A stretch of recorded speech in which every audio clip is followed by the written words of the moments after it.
All right. We need room tone first. Be brief with the synopsis. Oh, don't worry. I'm not going to remember. There's too much going on. All of it's stupid. We'll get through it together. Happened. I didn't think it was that bad. I don't agree with you. Thank you.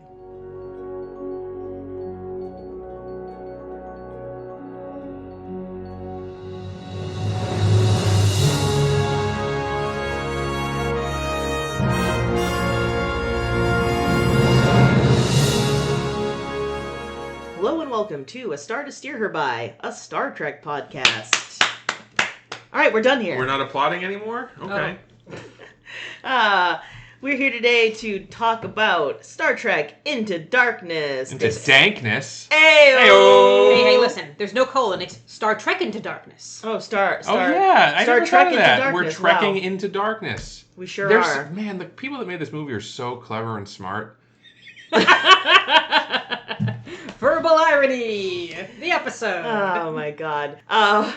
For those not in the know, this is the second film in the Kelvin timeline trilogy. We started talking about these last time, or a couple times ago. When was that? Last time. It was last We week. talked about that last week, the first one. But, and what episode is this? Like 367? Yes. This is episode 367. Okay, so my name is Caitlin, and with me today are... Jake. John Harrison. But what's your real name? Cher. I hope listeners are like tuning in now just because they didn't want to listen to any other episodes and jumped straight into the Kelvin movies and think your name is actually Chair for the inside joke of it all. But this is Ames, who accidentally named Tris Chair. Months ago. I love that. I hope that this is everybody's first episode so that they can hear the best of the worst right now. Yay! Okay, Star Trek Into Darkness. It sure is. Okay, so... wow. I don't know why that was that funny. Chris but is it already was. broken. Everything I say is hilarious. I'm guessing you're haven't slept or you're on drugs. I don't know Great. which it is. Well, that's... It was those Coke Oreos. Oh, we it's the gave him. Coke. You weren't supposed to snort the Coke Oreo, Chris. So, full disclosure, I watched this movie a week early, and Whoopsie. now I'm vaguely remembering it exists. So, The best way to watch this movie. you guys, it all comes down to a bad admiral. It's always bad. It's Yeah. always bad admirals. A bad admiral It's fucking RoboCop again. makes a deal with a superhuman called Khan, and Makes a deal is a polite way of putting it. Took him out of cryo and forced him by fucking threatening his crew. made a deal, and now that superhuman Khan wants some revengeance, and the way Full of wrath, this motherfucker. yeah, really, really wrathful, that Khan guy. So we start with I don't even remember how this happened, but like Kirk is captain, but then he's banged down from captain because he's done. He did a prime directive. Okay, wait, it's coming. Yeah, he like Here, I got it. No, bent no. the prime directive Wait, over a I table. got it. It's all Told coming you to back. Be brief. It's this all isn't coming. gonna happen. I know. Let me try. Let me just try to be brief for This is Ames' the sake. first scene. Let me just try. Okay, so We haven't started the movie yet. damn it. All right, we're running through the woods. We're being chased So then by... we see the bad robot logo. Kirk and Spock are on a primitive world, and they're trying to save the people there by stopping a volcano from melting down, and they're being chased by these people. They weren't supposed to be seen because, prime directive. And they manage to get Spock above the volcano, but then his, fucking super rope that should have held him in place breaks, he falls in, and he's gonna, activate the thing from inside the volcano, but it's gonna kill him. And they're like, well, we have to save him. Kirk's like, we gotta save him. And they're like, no, fuck that, prime directive. And even Spock is like, fuck that, prime directive. And Kirk's like, hell no, not on my watch. So he brings the Enterprise down close to the planet. They suck they suck Spock up. The natives are like, what the fuck was that? And then they're like, poof, and they zoom away. Everybody's way too much detail. That's Caitlin. it. Everybody's really mad because Kirk broke the prime directive. Admiral Pike in particular is like, I fucking put my neck out for you, you stupid little bitch. And now you're not the captain anymore. I'm the captain now, and you can shine some shoes or something. Can we get a meme of the I am the captain now meme? What? You know the meme. It's like the the that with Tom the Hanks eyes? From movie. Captain Dickhead there. What is Yeah. that from? Captain Phillips? Yeah, Phillips. Captain Dickhead. I haven't What seen is the that movie. from? It's from Captain a movie Phillips. called Captain I've Phillips. never even heard of this movie, but I've seen the It's movie about a million times. like a ship that gets. It was invaded that by based on pirates. a true story of a cargo ship that got hauled in by pirates because the captain Don't need detail. It's the one- Caitlin has so much to It's give the us. one where they have Went to, off they have course. to land Everything the that I plane remember in the about this Hudson, movie is leaking out my ears Yeah, as sorry, we speak. yeah. It's leaving. It's leaving. So, He gets banged down from Captain. It's a really bad deal. And then It's a really good deal. well, it sucks. Oh, now you're doing it. Doing what? You're making it. You're doing it. Ames is allowed to interrupt. Oh. She's earned that right through years of being interrupted. Anyways, Here's the thing: if you give us this much of the story at this pace, no one's gonna get to talk for half an hour. I'm trying, Ames. Just say this. You can cut this part, Chris, because this is just me telling Caitlin exactly what to say. Kirk gets fired. Everyone gets killed. Kirk gets rehired. Meets Khan. Khan bad ship. RoboCop dead. Crash. Spock punch. Kirk die. Kirk alive. Tribble. The end. Exactly that. That's the summary. Do I even have to say it? No, because Chris is going to cut me saying that. Kirk is fired. Everybody dies. Kirk is rehired. Bad ship is bad. Khan. Oh, we go to Kronos for some reason. Klingons are also bad, maybe, but not really. Fuck, I don't remember the rest. Oh. But I was doing good for a minute there. Khan, Badmiral, Boom. I think you said Boom at some point. Kirk is dead. Kirk is alive. I don't remember the rest. Tribble. Tribble? Oh yeah, I forgot about the Tribble. Anyway, basically, it's Sword of the Wrath of Khan again, or Space Seed. It's really kind of, it's kind of Space Wrath of Seed Khan, again. it's Space Seed, it's 9/11. Yeah, but basically, The greatest hits. Khan is willing to kill to get his people back. He's already been fucked over by a Badmiral. He's kind of using the Enterprise crew to get his people back because they're transporting the 72 pods of people unknowingly. They've been told they were torpedoes. And gone! That's it. Good. That's the movie. Yeah, the thing about trying to synopsize this movie is there's so much going on.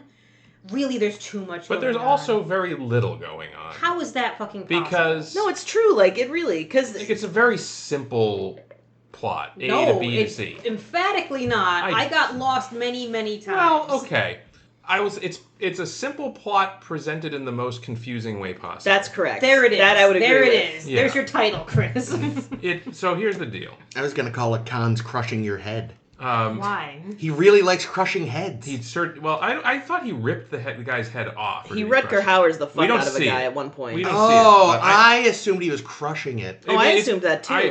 Maybe Who, RoboCops? Yeah. Yeah. And then he tries to crush Spock's later. Oh yeah, that's true. It probably was a crush. You're right. Yeah. Yeah. Ripping off is more badass though. Yeah. Yeah, but also a lot more messy. That's True. true. Yeah, and there was no real blood. Yeah, he should have been covered in... Anyway. Yeah, well, He's that's superhuman. That shit doesn't cling to It was a him. PG movie or something, so It's probably PG-13, Not gonna be covered in blood.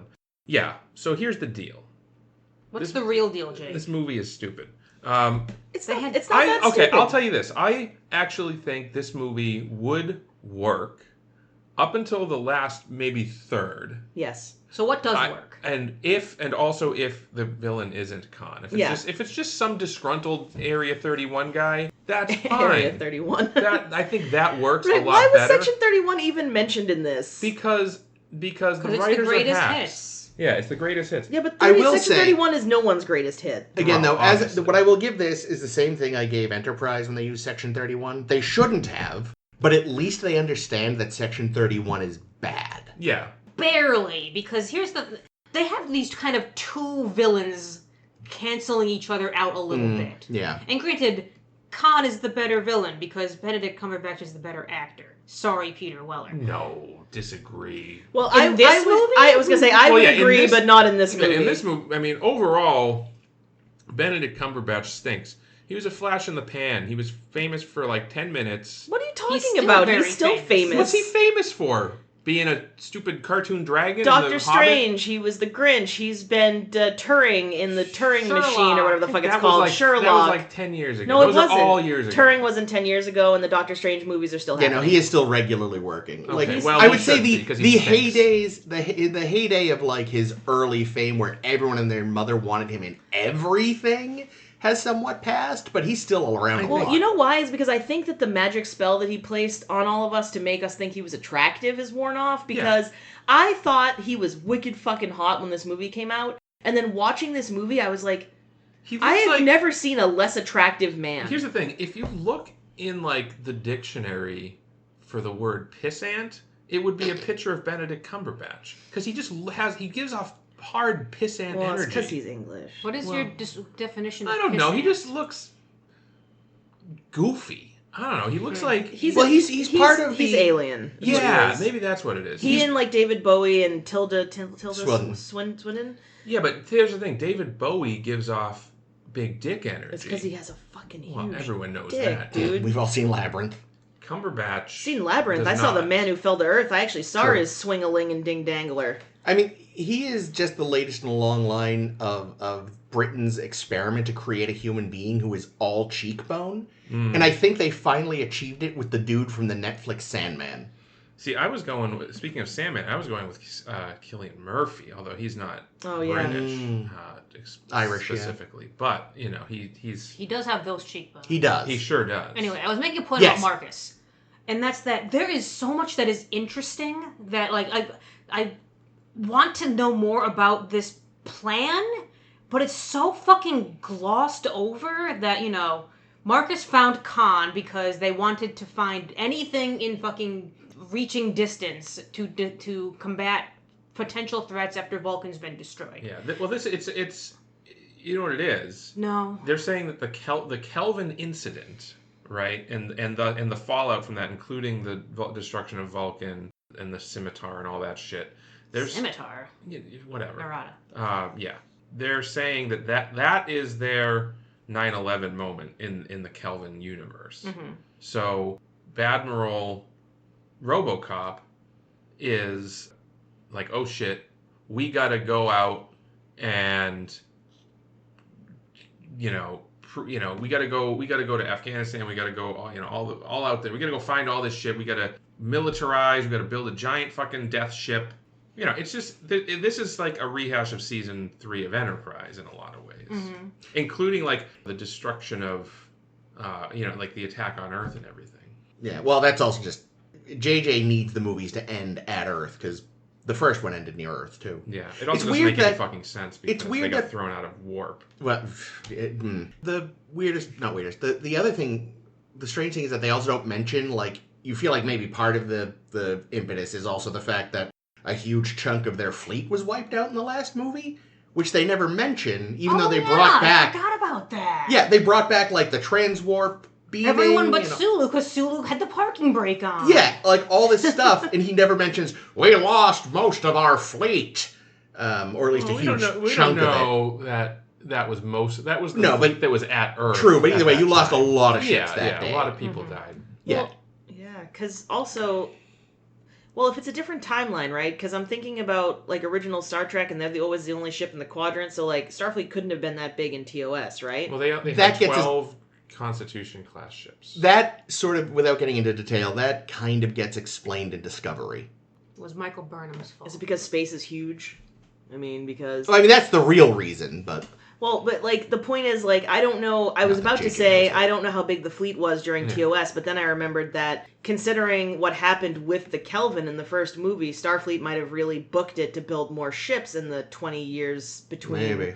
Because they were like, what the fuck was that? We need to be ready for whatever the fuck that was comes back. They you also know? built So, different massive- timeline, different stuff. They also built a massive fucker like the Vengeance in a couple of years. Less. It's been a year.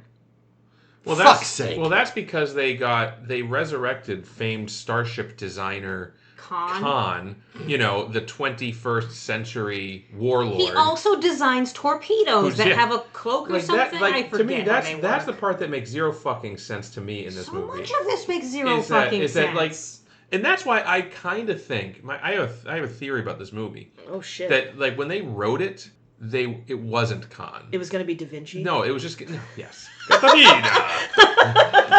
it was just That might have been a better film. It was just gonna. Come on, it would have been great. It was just gonna be, like I said, some disgruntled guy that worked on this Vengeance, and and because that would make a lot more sense if it was just like, okay, there was this guy that was working for Marcus, who got out of control, went rogue, and now Marcus is just using Kirk to go hunt him down, not realizing that they're all bad guys, both Harrison and Marcus are both bad.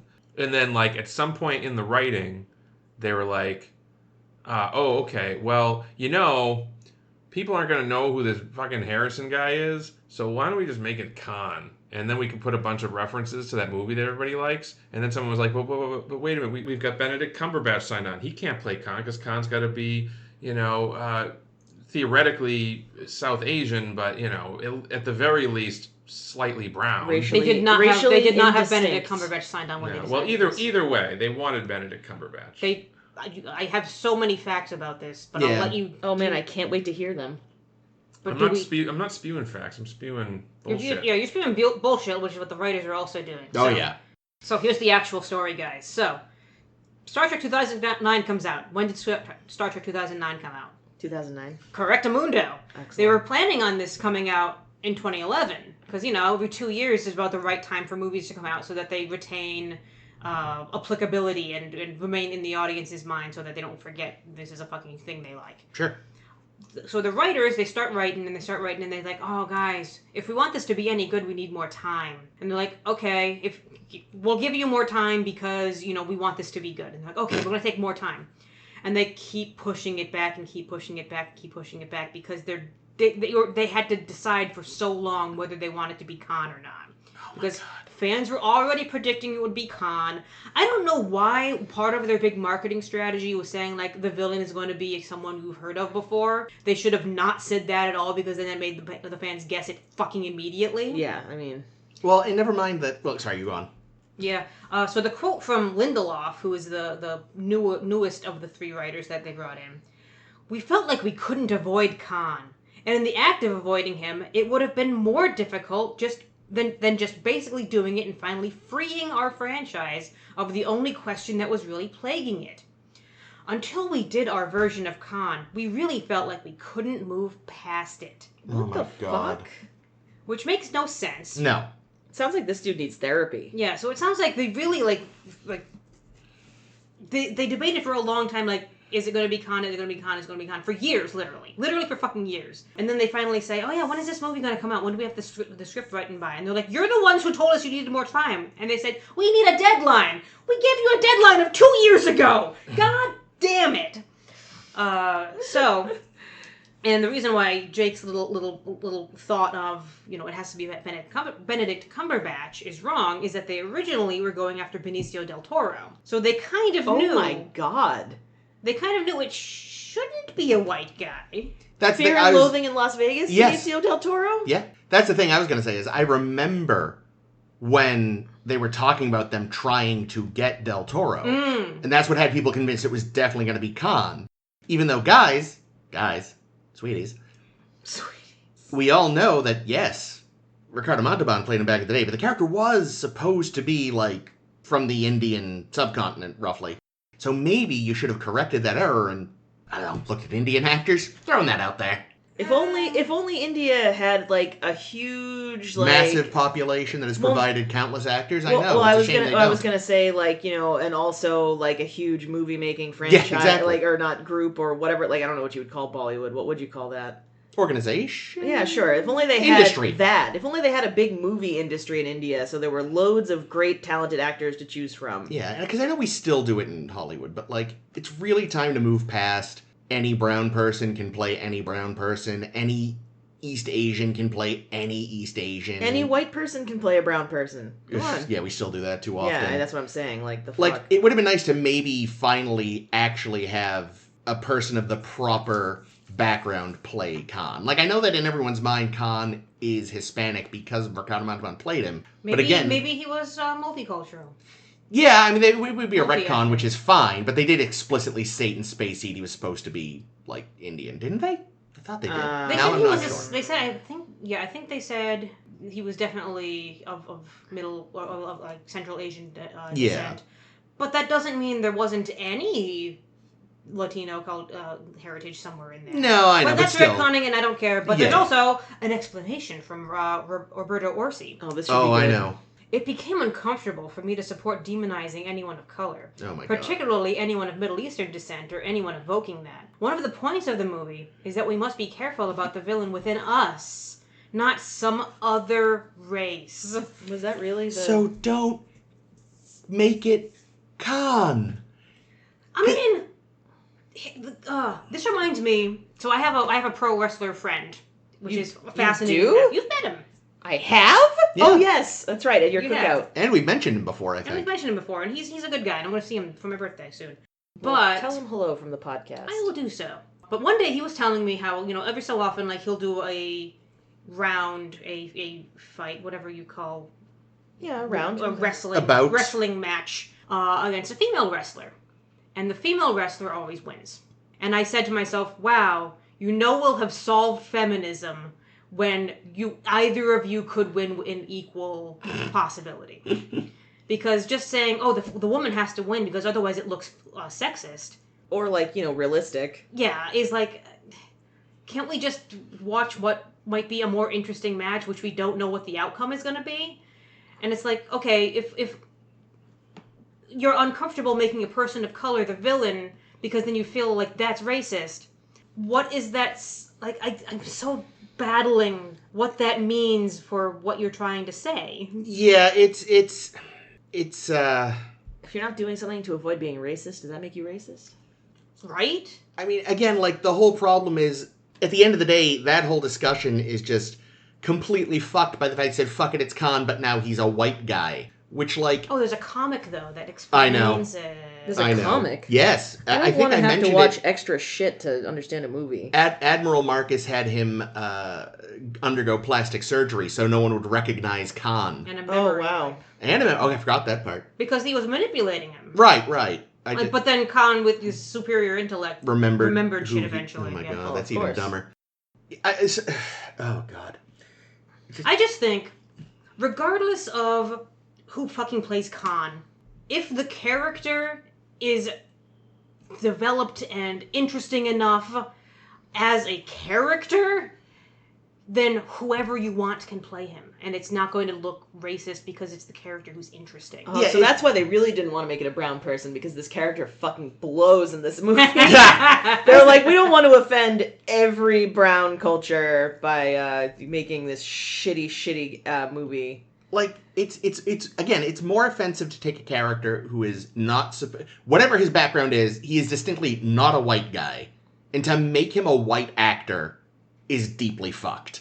And again, it's the whole thing with Khan is like, I don't think even in '66 the point wasn't like he's bad because he's brown, this. yeah. He just happens to be this. Right. He has, like, the augments are all different. Yeah, faces. they were a very multicultural group. Good for them. Yeah, it's the one good thing about them. It's like, no, see, we believe we have superior... Also, those abs. Yeah, we believe we have superior genetics, but we don't think, skin color matters, just that your DNA was grown in a lab and now you inferior bastards must die.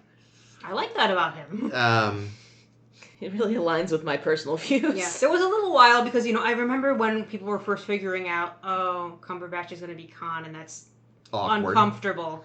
And for a while, I was like, as a white person, which I am, I was like, What? how much of this am I projecting onto, people with various ethnic identities? So I've got some great quotes from Garrett Wong and George Takei here for you guys, so that it's not just us white people being Thank you.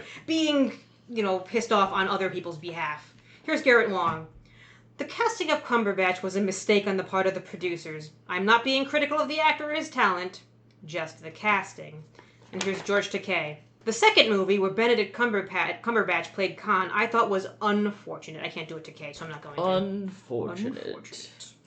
Benedict Cumberbatch is a wonderful actor. I love everything that he's done, but if he's going to be playing that character, JJ should have made him an original character that's singular to him. Because the Khan character first appeared in our TV series, Space Seed, and Ricardo Montalban was sensational in our movie. He was the title character, the Wrath of Khan. You know! The Remember that old chestnut?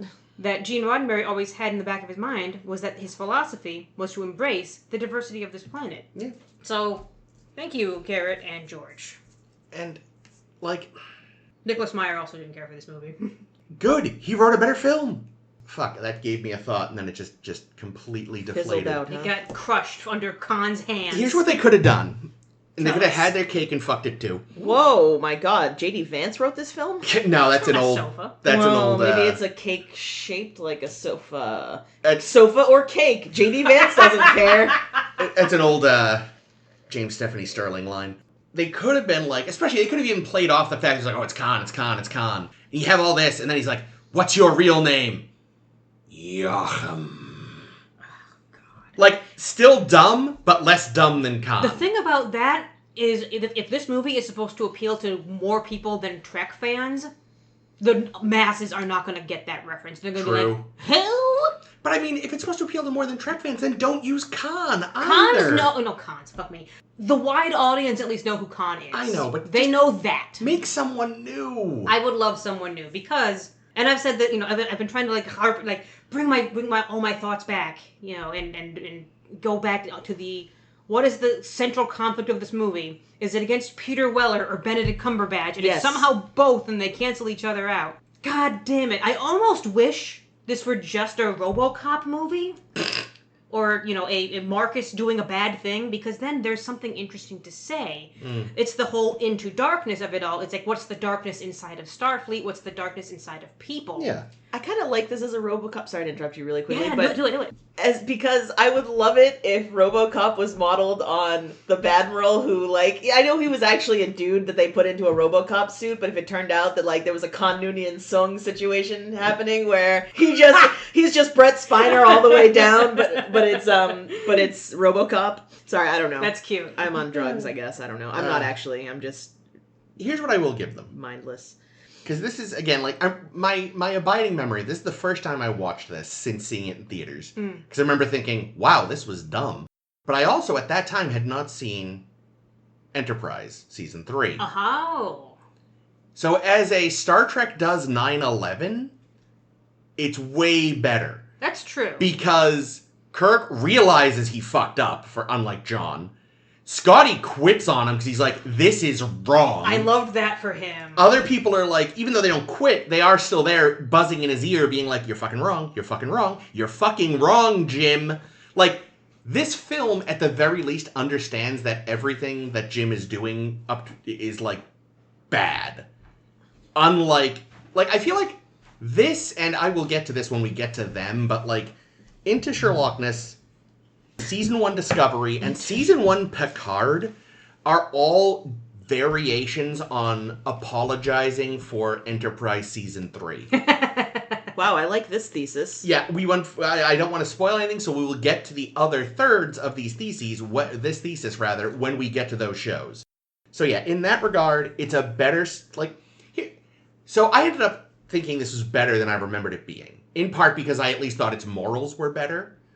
Again, it would have been better if not Khan, and if you just excised, like Jake said, the whole, last third, it falls apart. I mean, I think my problem with the last third is basically that's where you can almost see it in the writing. It's just Wrath of Khan. It's where they're like, okay, now we just got to do Wrath of Khan. Literally, scene by scene. And, even to the extent of, the lines that they say, better get down here, better hurry. Yeah. You'll flood the whole compartment. You'll flood the whole compartment. He's dead already. All of that shit. Actually, I don't know if they said he's dead already. But either way, it's the exact same lines, the same beats.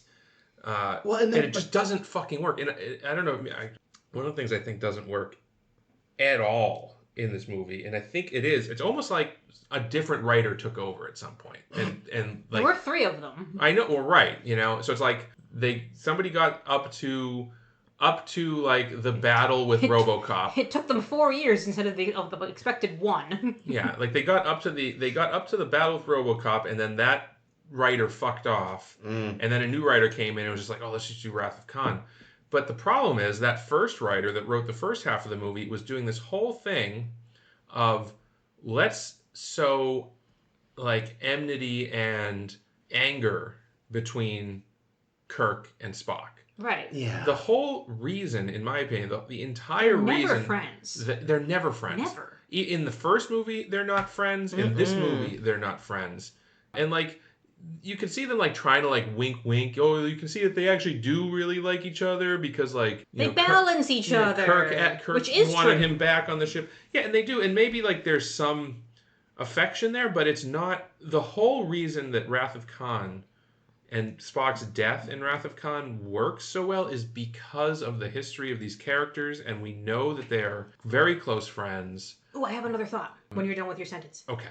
Well, because we've seen it, right? Because we've seen three it. series, Three series of a show and a movie. and a movie. A movie, and the first whole bit of Wrath of Khan is, they're showing how connected these characters are. So then when Spock dies, sacrificing himself for the ship, Kirk is, rightfully devastated. Like, his best friend, who he's had for years, has died.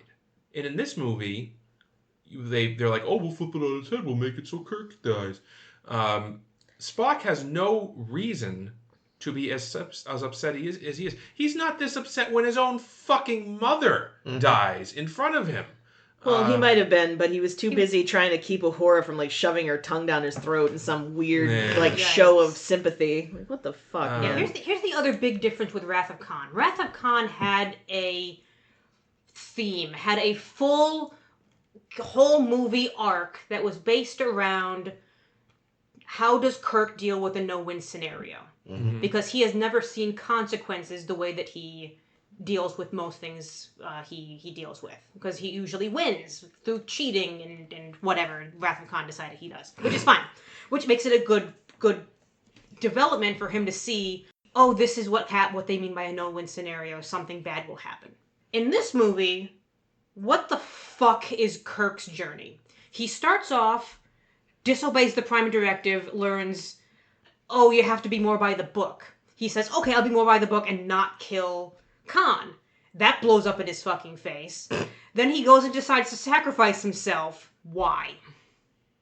What part of the story leads us to Kirk sacrifice himself when the way that it was set up was play by the rules, not no-win scenario? Well, because the unspoken rule is the captain does anything for his crew. Right. But that's all I got. It's not good. He gave not Scott, other one, Spock, so much guff about how ready he was to sacrifice himself when Kirk did something stupid. Well, you can't outshine Kirk by sacrificing yourself for his ship. And I do think that that's what the writers were kind of going for. It's so messy, though. Yeah, it's super messy. So messy. And that whole first scene with the volcano and everything, it was just there so that it could be flipped later. It was there so they could demote Kirk because he should never have been captain in the first place. But here's the thing. When you're right, you're right. Let me finish one other thought, but I have another thought. Ooh, more thoughts. Many thoughts. Fun. About Wrath of Khan, and I, you mentioned the no-win scenario, and obviously that is the major theme. The other major theme you'll remember about Wrath of Khan is Kirk getting old. Getting old, yes. Because he turns 50, right? But everyone here is like 22. Yeah. Well, I don't know. I mean, Chris Pine does not... He looks, in my opinion, in this movie, older than Kirk ever looked in TOS. Really? No. I don't know if I agree with that. Shatner was like, what, 40? We said last week, or 35. We looked it up. Yeah. Anyway, but in that way, a little. Maybe it was just because I was watching in high def. Yeah, or whatever. Everyone looked older in the 60s. Like, if you had told me 60s Shatner was like 40, I'd have believed you. Yeah. I believe Chris Pine's in his 30s. Bones looks younger. Yeah, in his 30s. Yeah, that's true. Yeah, in his 30s, I believe. But if they're trying to suggest that he's fresh out of the academy, I don't buy that. Well, but he was also he was a late join in this timeline.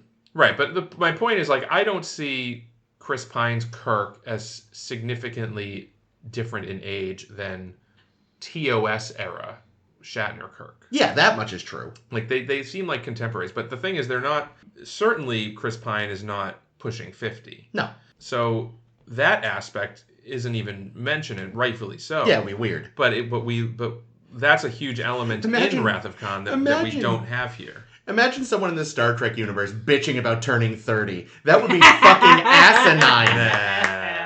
Joke. But anyway, my other thought that I think could have made both of these movies a lot better, but obviously they weren't going to do it, is if Kirk wasn't the captain yet, and that if in the and you could still have him acting captain. So in the first movie, Pike gets captured. Yeah. By Shinzon, and Shinzon. And so then Kirk kind of has to take over because Spock's not captain material. We've established this. We mutinied all about it. So Kirk becomes the captain de facto for that movie. And then at the end of the movie, everything's all set, and Kirk comes in. And then at the end of the first movie, Pike takes back over the Enterprise, but he makes Kirk his first officer. Mm-hmm. No. What? Oh, yeah. In yeah. Jake's This version. is my hypothetical. Oh, okay. Yeah. I was like, So what? and then in this movie, you still have Pike as the captain and Kirk as the first officer. And you can have Kirk getting dressed down for how you fucked up that first contact thing, or But whatever. we can skip all that and just go straight to Yeah. Mickey blowing up the Oh, thing. yeah. They still go to the meeting. Pike still dies. And then RoboCop puts Kirk in charge on an emergency basis, and because Pike has died. Because Pike has died. It's like, okay, listen, we don't have another captain that can take over the ship right now. A whole lot just got killed in that Kirk, stupid meeting room. you're not ready for this. We all know it, but I don't have any other choice. And the other thing is that, like, it would make more sense that Kirk is so impressionable. Yeah. Right? Because the whole idea is that he is planning to go along with RoboCop's plan to just, nuke Kronos for no reason. He has to be convinced by Spock not to do that. And I think that then you can kind of build that friendship. You lose the part of Kirk distrusting Spock from having ratted him out. You lose that. So then it's like, okay, now I kind of do believe that they're friends. Or, you could put some more stuff in there. Like maybe Kirk, was worried that Spock was resentful that Kirk was made the first officer. And then you can have Spock doing like his it's your first best destiny thing. You should be the first officer, Jim. I'm not.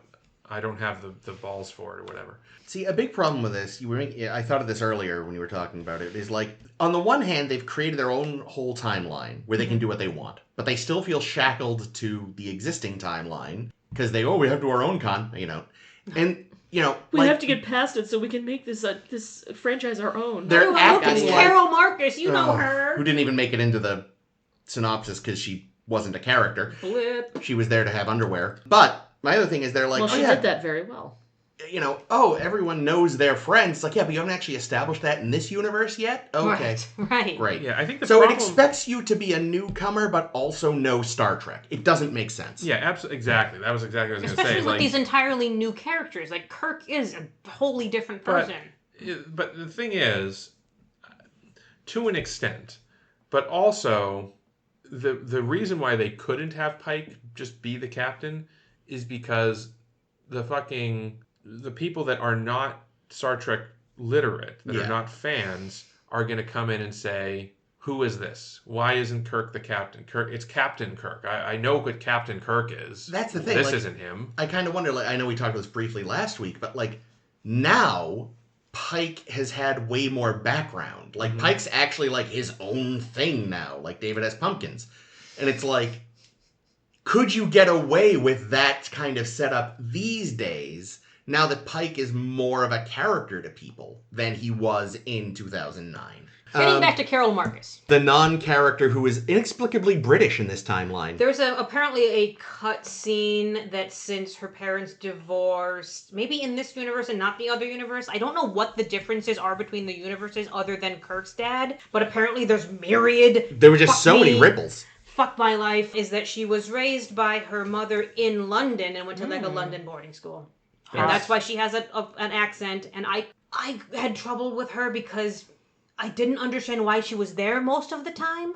Neither did the writers. She's introduced as saying, oh yeah, Admiral Marcus put her here. We discover, she's Marcus's daughter, but Admiral Marcus didn't put her here. She's there specifically because her father didn't let her in on things that she knows about, even though she shouldn't know about them, ?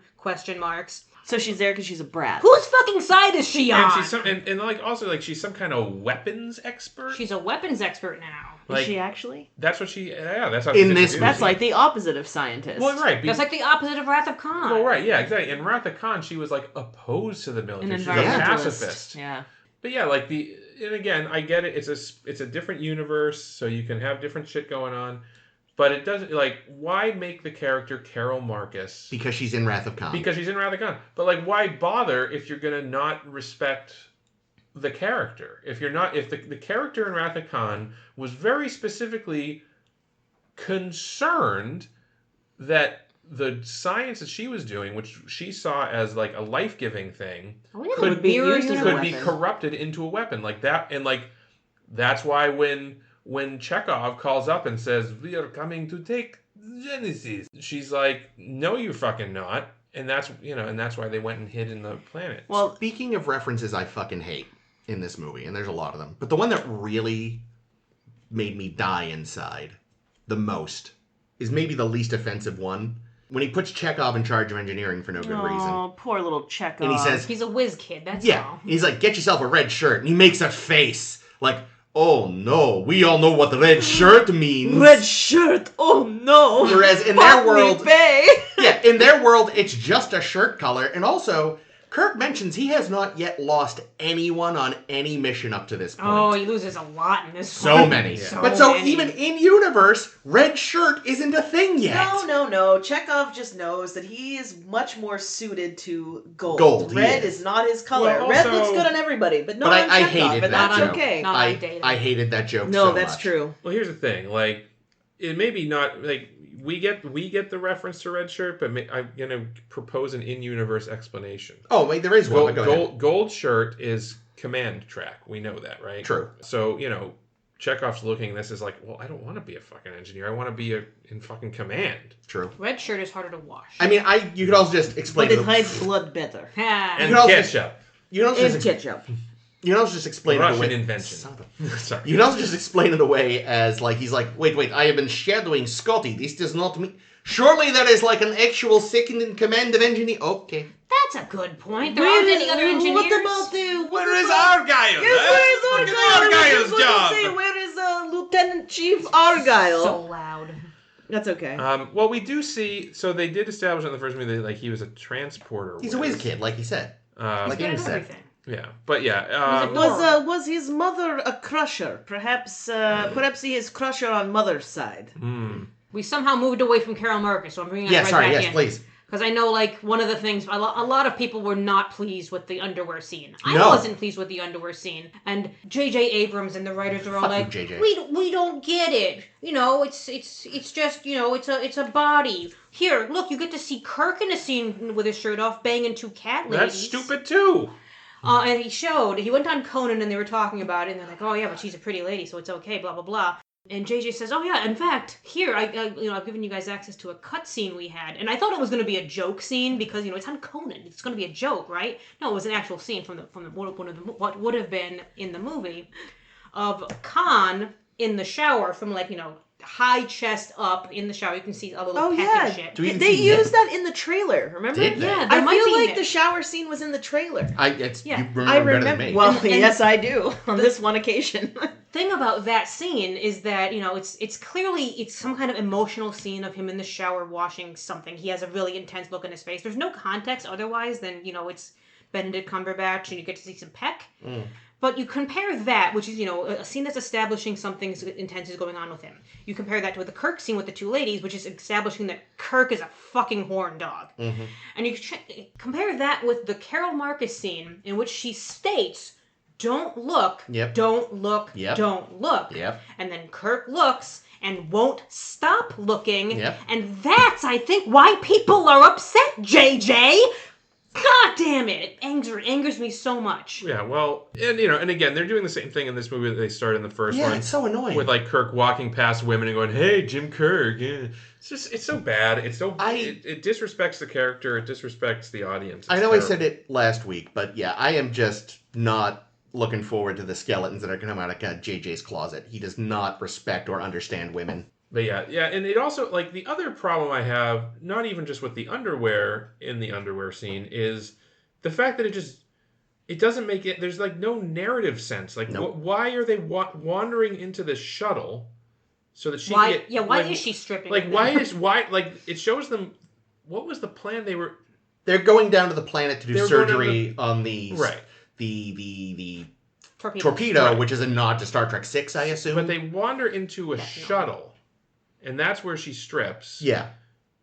And then the next time we see, she's on the planet with Bones. Yeah, like, why did she change then. Why did she change then? Why is she changing in the shuttle? Like, there's not a changing room where you get suited up for away missions? I think it's just, they just wanted an underwear gag. And, like, why is Kirk there? Well, we got one in the first movie. We got to see Uhura changing in her room. That's true. Again. And maybe it's the Wilhelm scream of the Star Trek films. Just we just a need pervert. to see lots of naked ladies. It's always things Kirk shouldn't be seeing, too. Yeah. Like, Uhura didn't know he was in the room. That's actually violating. Yeah. You know, JJ sucks. He's a fucking hack. Yeah. He's the natural heir to Rick Berman, and I'm glad this is his last involvement with Star Trek. Also, JJ, for the love of fuck, we know you like Star Wars. The uniforms sucked. The dress uniforms, the, like, gray uniforms, the fucking library people wore with their little very Star Wars-looking hats. Like the Star Wars officer cap. Oh my god. What did you think of their kind of, like, I'm going to say away team jacket, because I don't quite know what they were for. I love the away team. No, that's the next movie. Oh, okay. Not kidding. This movie. This movie, they were stupid as fuck. Oh, okay. They were like... They were like big. Because that's what my avatar is, right? Is the away team from the third windows, one? Yeah, they had these little peekaboo windows, kind of on the upper chest that just showed their department colors, but they looked like something that you'd put on like a stripper. Yeah, well, I think the implication was they were wearing jumpsuits over their regular uniforms. Yeah, so you could still see what division color they were. So the little plastic bit that looked fake as fuck were just so you could see the color. Windows. Yeah. But only from the front if you were looking. Yeah. You know, another thing that was a stupid costuming prop type thing was so they had to have that ridiculous oversized ring that the guy could put in the water that turned out to be a bomb. Yeah. But then if you notice, that was like the Section 31 ring because Scotty had one when he was on the Vengeance. Oh, was that the idea? I thought they were just establishing that other people had that ring. No, my assumption is that like that's like the secret Section 31 Dakota ring. And that's why like, you know, the size of a $50. That was actually something else I could bring up with relation to JJ and Star Wars. JJ, sweetie.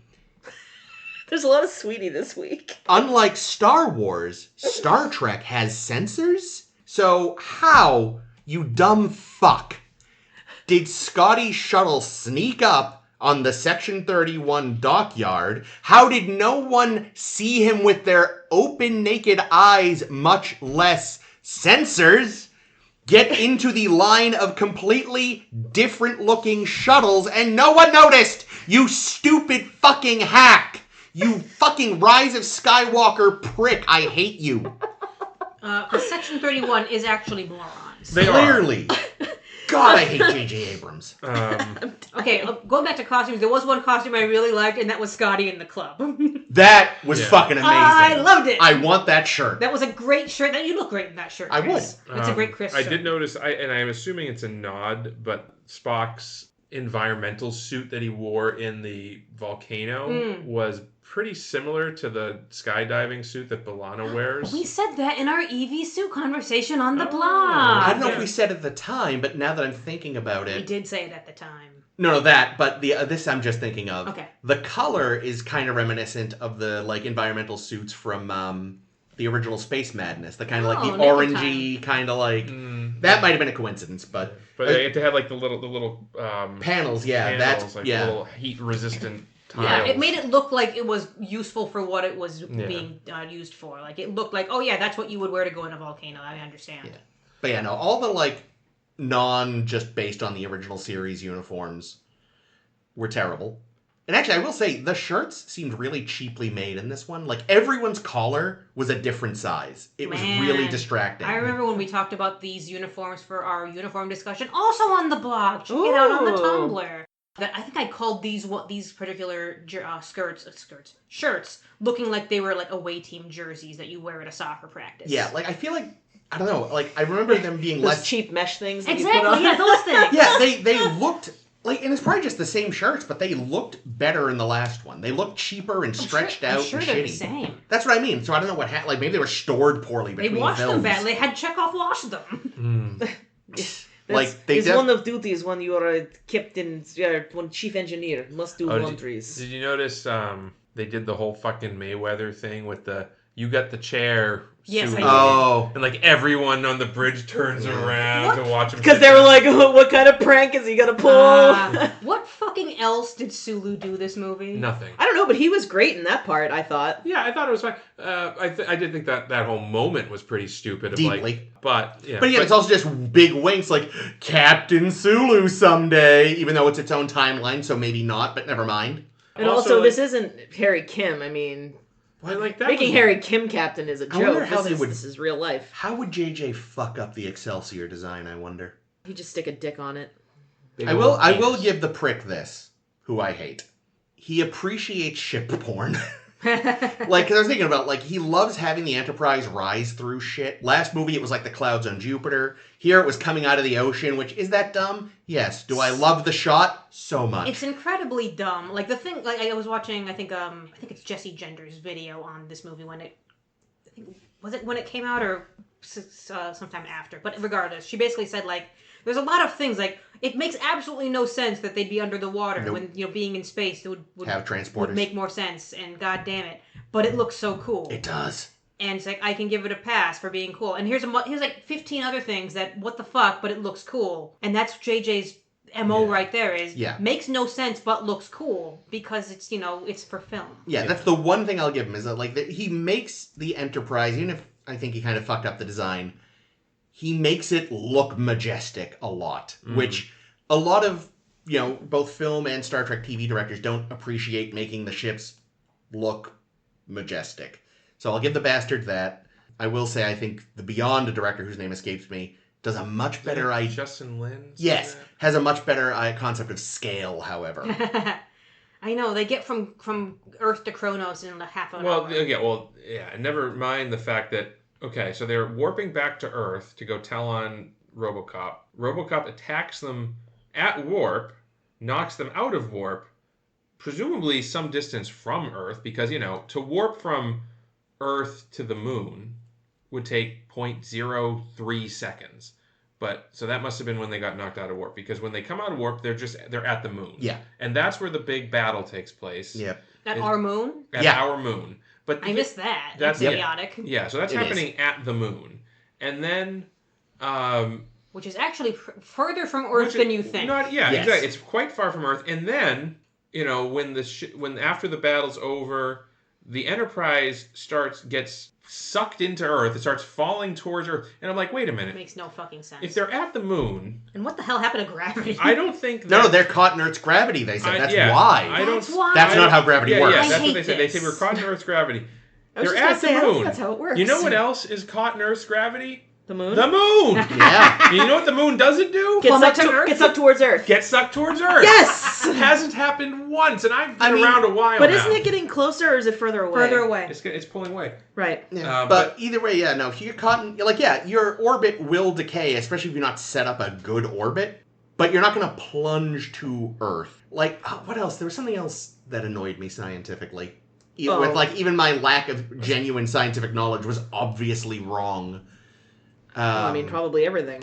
Falling to Earth, and it was something. I know. Well, one that irritated me was the device that they set off in the volcano. They identified as a cold fusion device, which again, they're just picking a word that's like, this is science. Why isn't cold fusion a real thing?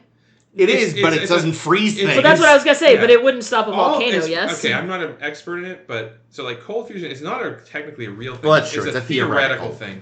And the idea is, like a power thing? Like an engine type of situation? Fusion is a type of nuclear reaction where you're fusing two atoms together to make another one and releasing some extra energy in the process.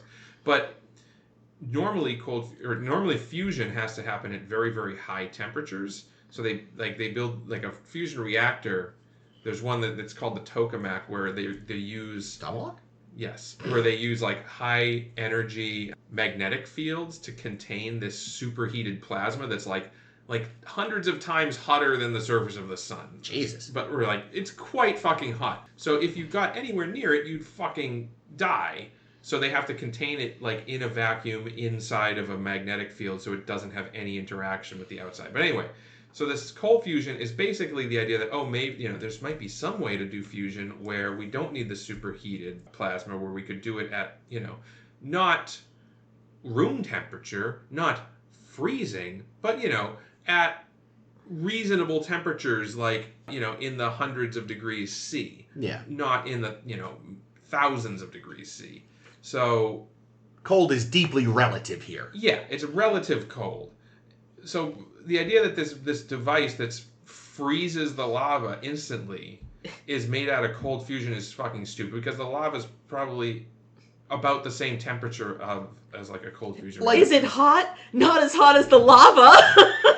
Like, I'll say, it's Star Trek. Just tell me you've got this device machine that can freeze a volcano. I'll believe you. Yeah. Oh, Don't call it cold fusion. It's the anti-volcano device. Yeah, Oh, thank God we had one of those in our bat we'll use utility a belt. refrigeratron bomb. Ooh, my I like favorite that. kind of bomb. They called it like a fucking atom staticizer. I just fucking cold fusion. Atom static guys. I blame Star Wars. You know who would have made more sense than Khan in this movie? Literally anything. Mitchell.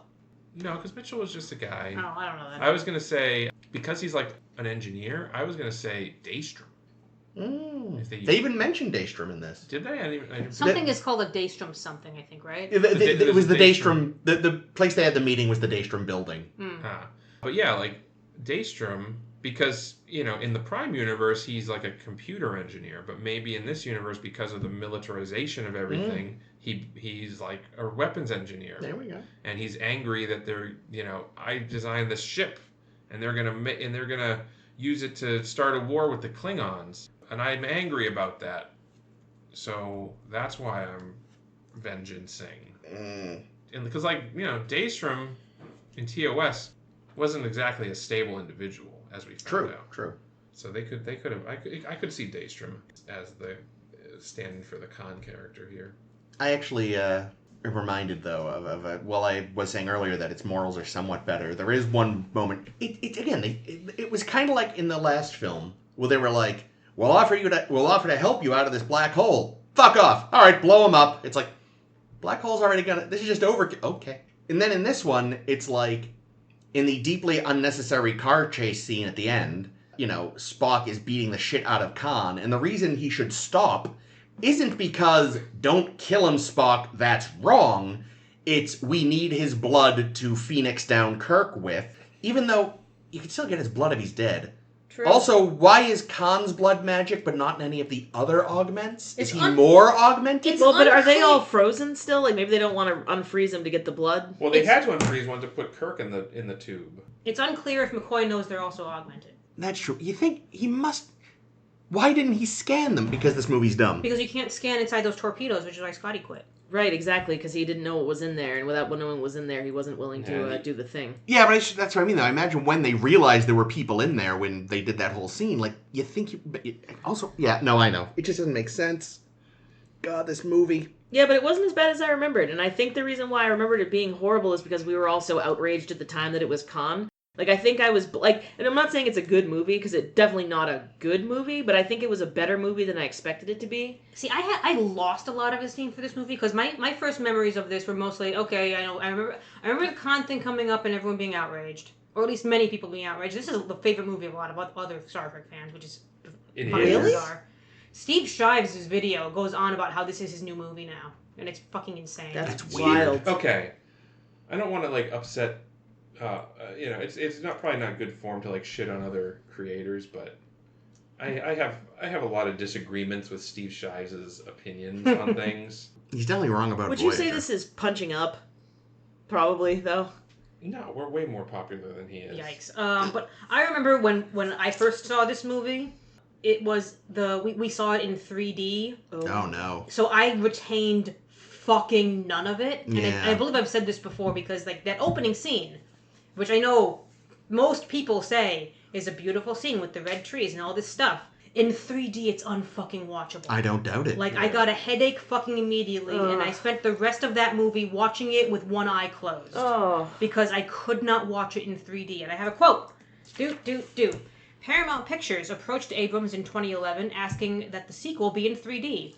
Abrams said that the film will be not shot in 3D, but filmed in 2D and converted during post-production. So that was very common at the time. It was. So post Avatar, when, like, No, Avatar was meant to be 3D. Oh yeah, Avatar was from the fucking get-go. Yeah, so like Avatar kind of did a thing. It Cameron really wanted to do like a really high budget, high quality 3D movie, and he did.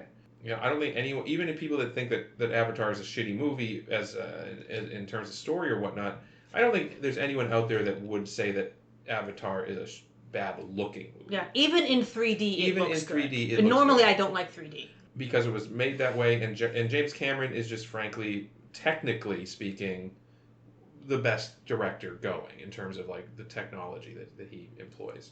However, at that time, I think Hollywood was looking at that and saying, "Oh shit, people want 3D movies." So then every fucking movie, and you'll remember this for a few years, was coming out as 3D. And the other piece of this is that consumer TVs started coming.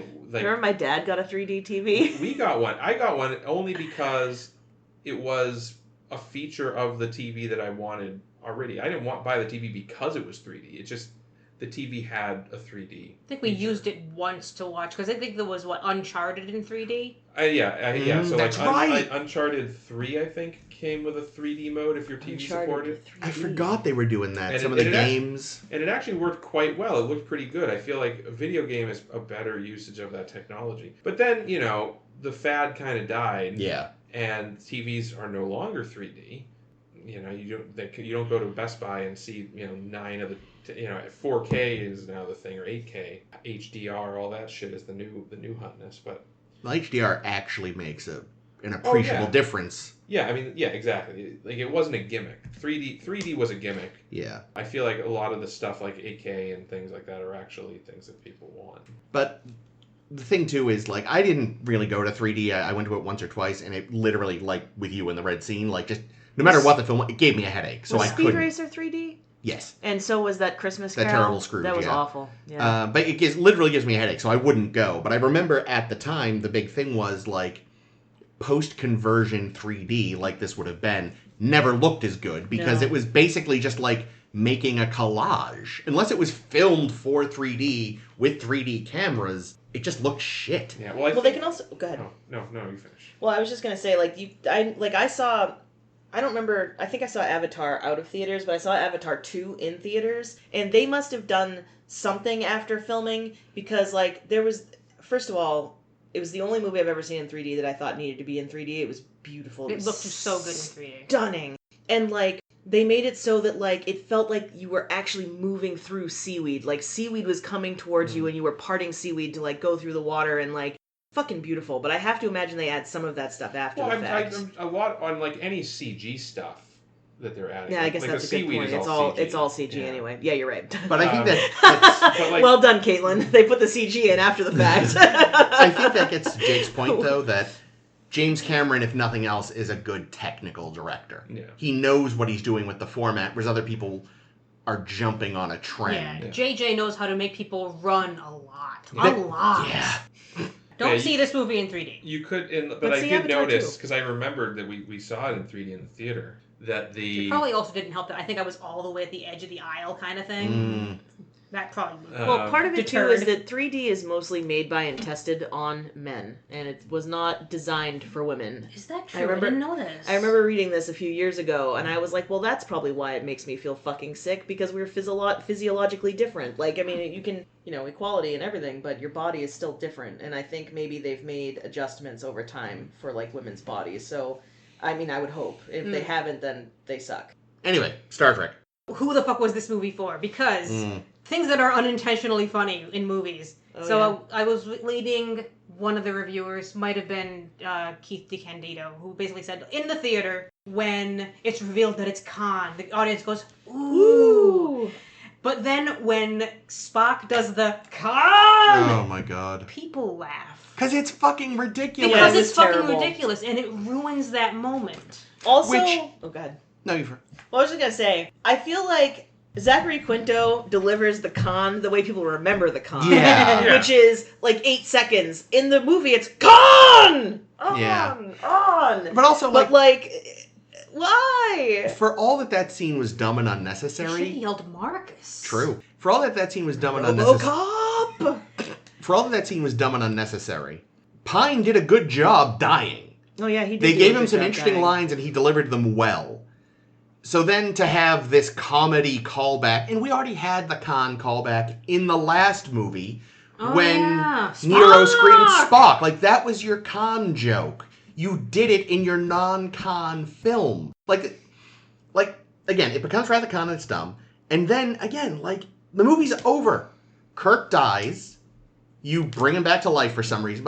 But no, we've got 20 more minutes of movie. For some reason, they wanted to make more Star Trek No, films. I know, but... They like, contracted this man for more movies, you see. yes, but, like, they'd already crippled the Vengeance. Khan's arc is over.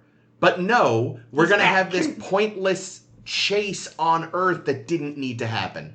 The whole time, I'm just thinking, oh, we're back on Earth. When did that happen? Question marks. And then I get distracted and then come back to the movie. Like, oh, okay, wait, we're doing a thing. Apparently there's no one left on the Enterprise to, like, radio people on Earth and say, hey, is there anyone on Earth who can help? No, apparently Khan got you all in that one meeting room that Ames called from a fucking mile away was a fucking setup. Yeah, how did nobody see that until they were in the middle of it? Like, literally, like, why is everyone here? We never do this in person. We do this over screens. Oh, it's because it's a fucking setup. God damn it. But no, we couldn't have asked, like, people on Earth to, like, hey, is there any other security? Could Spock have beamed down with a fucking team? Where's Cupcake? Son of a bitch! Was Cupcake? He was on the Wave team. I think so, yeah. I was pretty sure that was him. He was on the trip to I meant to And Kronos. got no lines? He made, I think he had one line in the in the shuttle bay. But... Why did they go to Kronos? Because that's where Because Benedict Klingons. went. Because they need Klingons in this but, movie. No, but it's unnecessary. Like, It that is. was just another thing that was not necessary. Oh, it was that unnecessary. whole scene with like, why? Because like- Klingons. Because fans expect Klingons. Because the other problem with this movie is they didn't really have anything for Uhura to do the whole True. time. I so like that they gave her something to do. No, her being pissed off at Spock and being defined only by her male relationships Right. is fine, Oh, actually. yeah. We could have just gone with that. I did really like Spock's speech to her about his experience with death. It That was was a good. good Spock speech. I think that's what's so There's frustrating. a lot of good little moments in this movie. Yeah, It's that's what's just- so frustrating about this film is like there are moments that are written well that are decent, but the through line's all over the place, and JJ sucks. The sum is lesser than its parts. Again, it is Again. the theme of these films. Like, it's a great cast and some great moments, and yet it's not a great movie. No. And, like, I will say, though, I know we were talking about him being made captain again and everything. I do kind of like that Kirk becomes captain again just so that Braxton can manipulate him and sacrifice him to get rid of Kirk. What did I say? Marcus? Marcus. What did I say? Braxton? Braxton. Who's Braxton again? The guy The that tried to time kill cop. Janeway.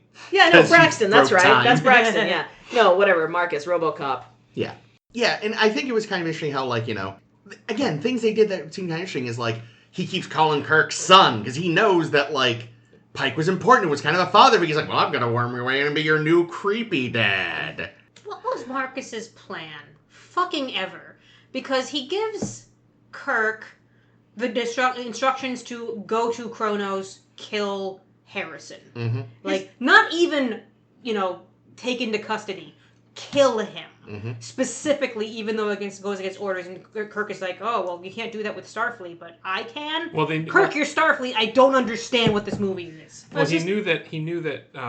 Kirk would not follow orders? No. He wanted Harrison dead because Harrison has the knowledge to reveal the whole Section 31 plot. Mm-hmm.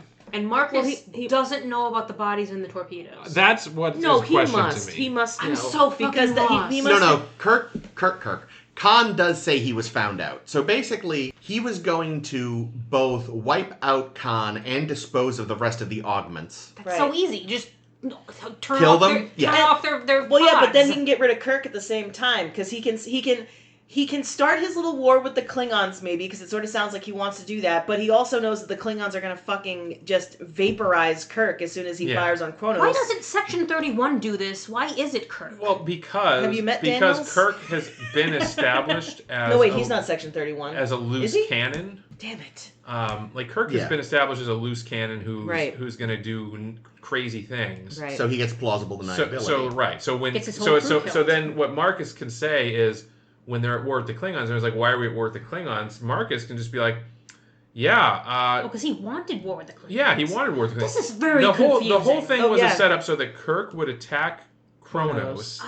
get and trigger a war with the Klingons that Because Marcus it's inevitable. could as then said Marcus. have plausible deniability. Were you still in the room, Jake, when I said this should have just been the RoboCop movie and not done Khan at all? Because there's so much here with Peter Weller's plan that's so superficial that I didn't follow most of it that needed to be understood. So here's what this is going back to my pitch is that like you didn't need a second villain. You didn't need Khan at all. You already have a pretty good villain in Marcus. It's a Section 31 movie. And we always needed, right? Section 31. Well, right. Section 31 movie.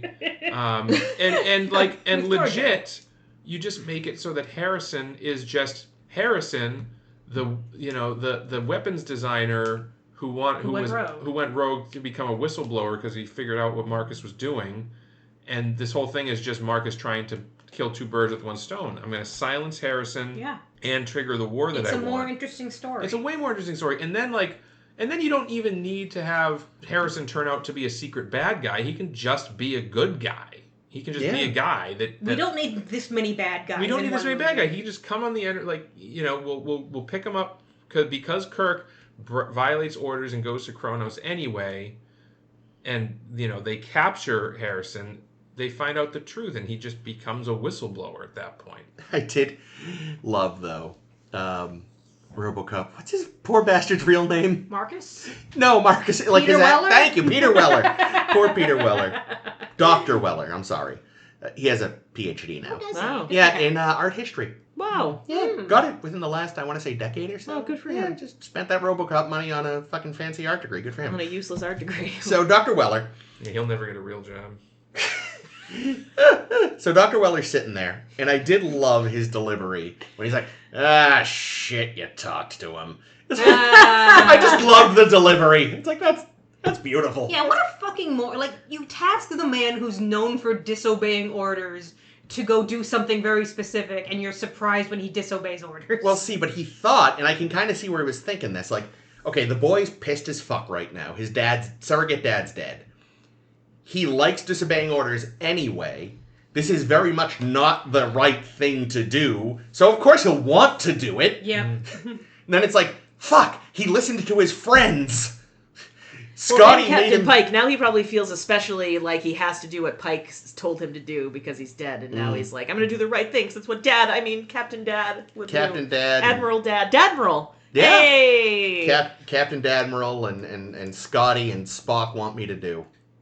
And Spock and I are friends, remember, even though we barely established that in this universe. Yeah, it's really too bad. It's like, well, Kirk does say, I'm going to miss you. So obviously. There was not nearly enough McCoy in this movie. Nope. No. He's mostly there to, zing one-liners. He does the torpedo thing, which, fine. But he had the most bonesy line that Carl Urban has gotten to deliver. Because mostly they seem goofy. Yeah. And not the charming McCoy that because it's all zoinks, I'm a doctor, not a It really is. That's his shtick. But my favorite bones lines in any of these movies, when Kirk has woken back up from fucking death and he thanks Spock. Uhura and I had something to do with it too, Love that line. I don't know if I liked it, but it's like they knew they were giving him dumb lines when they had Kirk order him to stop with the metaphors. It's like, acknowledging that you're overdoing it doesn't mean it's cute. Yeah. No, I'm sorry. If you check the How to Be a Manic Pixie Dream Girl handbook, page 48, subsection 3, chapter 5, you will see that doing that does in fact make it cute. Fair. I have it right here. Why is Khan's blood magic? I know we kind of glanced off that earlier. I don't know. It's one of the dumbest parts of the movie. But haven't we done this before? Haven't we used blood to make a vaccine to I mean, not to cure death, but haven't we not just cure death, but cure death well after the fact? Why? Why was Doc's first impulse something weird about his blood? I'm gonna analyze it. No, I'm gonna shoot it into a dead tribble. What a weird man, Doc. Yeah. Also, no, that. Why did he have a dead tribble? Well, what did he do to this tribble? I think the tribble. There was one thing I couldn't tell. I thought this might have been the deepest cut fucking reference possible, which is why I think it's too deep of a cut for it even to be a reference. It's just a weird coincidence. At one point, he does have a beaker of something that has spilled on the table next to the tribble. And I'm like, is that Oh, supposed is to it be Khan's the blood? No. Oh. Is that supposed to be the acid? From Mirror Mirror? But I'm like, that's too deep of a cut. That's The got... stain on his bench? No. Yeah, like, that's got to be too deep of a cut. They And have but I watched kind of love it. Star I Trek. wish that were the case. like, That's what, great. at one point I was like, no, because they are, like... I don't know how well again, we obviously know JJ doesn't know Star Trek. I don't know the writer's level of Star Trek knowledge. Most of them are Trekkies. Yeah, I'm sure So- they know Star Trek. Like, they clearly are putting in But references. but then again, something like a beaker tipped over on a table isn't in the script. That's something the director would do. And JJ again doesn't know Star Trek, and 2 is a hack. Well, it might also know, it could be a set dresser. It could be, like, there's other Yeah. people involved. Also, I feel like it's a pretty common visual in a lab to just have, like, beakers of shit everywhere. And if you have beakers of shit everywhere, you're going to have spilled liquid. But Yeah. yeah, but it really shouldn't be because, like, depending on what you're fucking with in the lab, having that shit knocked over Spock is not good. Spock. McCoy is a bad doctor. Well, we know that. But speaking of, like, why does Khan have Magic magic blood. blood? Why is Khan just, like, fucking incredible at everything in Because this? he's Like, augmented. but Yeah. that's the thing. He says to Kirk, like, at one point, I'm better than you at everything. Yeah, but that's not what Khan was. Like, Khan... He just but what- had 5 times your strength. Yeah, he was or What something. would was- he think it? He was just a strong man. Well, He was able to memorize all of the ship's schematics he was in very, like 5 minutes. He was very smart and very strong, but I don't think he had, like, superhuman abilities. well, that's the thing. I think, like, if it wasn't supposed to be so soon, I would maybe believe that if you gave Khan enough time to catch up with technology... less than a year is what we're going with here. Yes. Like, if He say- actually built that ship. If you told by me, himself. like, Khan had, say, I don't know, let's give him 5 years. We'll be really generous because he's got a special brain. Maybe I'd believe, once he got his head around modern tech, maybe his advanced brain would allow him to be better at everything. But there hasn't been enough time in this film. Like I said, it's He's been got less than a year. 7 of 9 knowledge tube that he sleeps Well, in. but he's also like he's also shown as being like Rambo, right? Oh, when he fights the Klingons, He kills every he single Klingon. kills every single Klingon. He's got a fucking Gatling phaser. Gatling phaser, yeah, that just blows basketball-sized holes through people. Well, that's not him being better at anything. That's just him having the biggest gun. But he can whip that gun around. It's clearly a huge, heavy gun, and he's got it in one hand. I did He's like that 5 gun. times stronger than you. Yeah, that's well, that's- fine. That, that- tracks. That's a rare case of this series showing, not telling. He can also leap tall buildings in a single bound. As can Spock, That's because he's though. really strong. yeah, Oh, well, yeah, Spock does. well, But- he jumped 30 meters and was Fine. uninjured. Yeah, it's like, I don't care after crashing in a ship. Well, that's because he has bones covered in adamantium. Look, yeah, but what about his joints? But that was one thing I thought of, is like, Khan did the big jump, and then Spock did a big jump, and I was like, well, that's kind of dumb. It's like, well, I guess. And then Vulcans- Kirk did a small, like, 3-foot jump and went, ah! But, like, I get it. Like, yeah, Vulcans are stronger, so maybe he would have a higher Maybe vertical the leap. gravity is... They were on Earth at this I point. got it. Oh. But Khan there- is just a Jedi. That's what it is. That makes sense. He's just using the Force. The thing is, like, so again, we know Vulcans are stronger than humans, so sure, he's got a bigger vertical leap. But again, if you're theoretically making this for... they have not made explicit in either of these films that Vulcans are stronger than humans. So if you don't already know Oh, that, that's a good point. you're like, how The did dumb Spock fans. do that? Yeah, the masses don't understand probably the nuance of the characters. and the Maybe fact that, someone like- explained to them that Vulcans can have different superpowers every week depending on what the script calls for, you know? But, like, that's what I mean. Like, that's why it's kind of like they you heard established... about their third eyelid? They established earlier, like, Kirk tries to just, he tries to do that, like, you're under arrest, knockout punch, but then Khan's just like, sorry, what? He punches the shit out of him and he's completely unfazed. he just, like- I actually really liked that scene. That scene ended up feeling really uncomfortable because it goes on for a very long Oh, time. yeah, it does. And you're meant to think, oh, Kirk, you're going too far, because also there's no, like, music or anything Yeah, like- under it. There's only the wind blowing, and you're like, Yeah. I think you must be meant to feel gross about Oh, it. yeah. it's I gross. assume that's the point. If not, I they really fucked up. don't like Kirk. I yeah, just don't that's like fair. him. That's fair. But What did he do to Chapel? That Uhura or somebody has to say, like, oh, I know what you did to Chapel. She has to go back. She has to. She's much happier now that she's a nurse. Yeah, she's transferred to nursing to be away from you. Yeah. I think she was a nurse in 2001. she was. With question marks. Don't worry about it. But yeah, so like they established that he can take a beating, and that's kind of why it has to be Spock who fights him later, because like Spock is stronger than a human. But again, they haven't established don't that in make the that Kelvin interesting. timeline. Yeah. So if you're not already a Star Trek nerd who knows that fact, you're It's like, an wait. easy line to throw Yeah, in, too. yeah, but it's like, so why is, like, Spock able to kick the shit? Maybe they're just thinking, like, people will assume, like, well, maybe because he's part Vulcan? But if you haven't established this and your whole point is this is supposed to be welcoming to newcomers, it's like... Newcomers know Vulcans are logical. And these Yeah. guys love That's cheesy it. lines. They could have Yeah. dropped something in like, pick on someone your own size or some shit, and then Yeah, Spock just like punches him in the something. face. It's Who are like- yelling, Spock, no, you have double the strength of a normal man. Yeah, like, it just... That would have had to have been in the first movie when he almost like decapitates Kirk with his mitts. Yeah, it just... I also really thought when we go to Kronos and we meet a whole bunch of Klingons who are wearing, like, full helmets and masks and things, which we've never fucking seen before. Well, maybe that's just something the local patrols wear. Sure, Shrug. why not? I would say I'm sure it's to save budget, but this was an incredibly expensive movie, and I'm sure they didn't care. But I totally expected Khan to be in disguise as one of them. No, you'd Oh, yeah, think. you think So so. it feels like a wasted Or like, opportunity. or a breen, something. They They spent They change everything. they spent a lot of money on actually having an engine room. I mean, we did But they- still we go to did- the They didn't brewery. just go to We the did go to Budweiser Coors, factory not again. Coors. We did have that a little, but yes, there was a proper warp core this time. I think that this movie is the answer to why do the Klingons look like that in Discovery? Because this is clearly a halfway point between classic Klingons and Discovery Klingons. A little bit. Like, I feel like the Klingon that we encountered with the totally bald head and, like, the whole thing felt very Discovery to me. True. And obviously, when I first saw this movie, I didn't know Discovery, because I don't think Discovery existed He yet. did not. But, like, to me, it's like this feels like the perfect missing link between the Klingons that we knew and the Klingons that we got in Discovery. Did this get a lot of backlash for this Klingon, or I don't know. did no one care?